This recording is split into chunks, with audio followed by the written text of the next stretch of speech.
Hallo Leute, ich bin Azan und ich komme aus Pakistan. Erstmal möchte ich mich kurz vorstellen. Ich habe einen Bachelorabschluss in Maschinenbauingenieurwesen und einen Master in BWL. Ich bin damals als Student nach Deutschland gekommen und im Jahr 2014 habe ich mein Masterstudium an der TU Bergakademie Freiberg abgeschlossen. Aber mein Komplettstudium war in Englisch. Letzte Woche habe ich meinen eigenen YouTube-Kanal gestartet, weil ich viele Fragen von Freunden, Verwandten erhalten habe, die gerne wissen wollten, wie kann man in Deutschland studieren und Arbeit finden.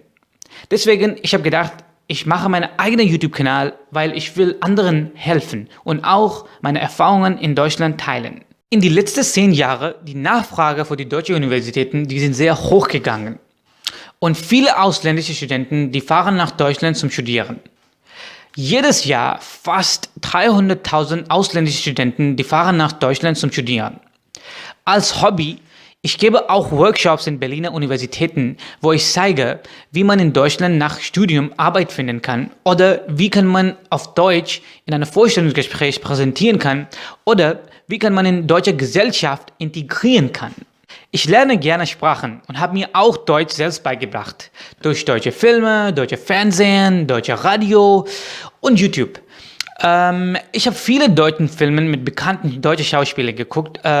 Zum Beispiel mit Til Schweiger, Matthias Schweighöfer, Elias Mbarek, Moritz bleibt treu. Meine Lieblingsdeutsche Filme sind Das Leben der anderen und Der Untergang. Ich mag Bruno ganz. Eine tolle Erfahrung für mich war, dass ich letztes Jahr auf Eigeninitiative einen Urdu-Hindi-Kurs an der VHS Berlin-Schöneberg aufbauen und leiten dürfte.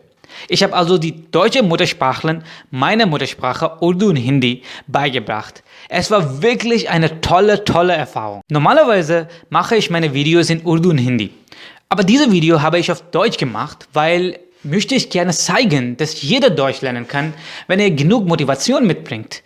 Und ihr könnt auch Urdu und Hindi lernen, wenn ihr genug Motivation habt. Also, ich freue mich, wenn ihr unter dem Video kommentiert, wie findet ihr mein Deutsch, wie findet ihr meine deutsche Aussprache.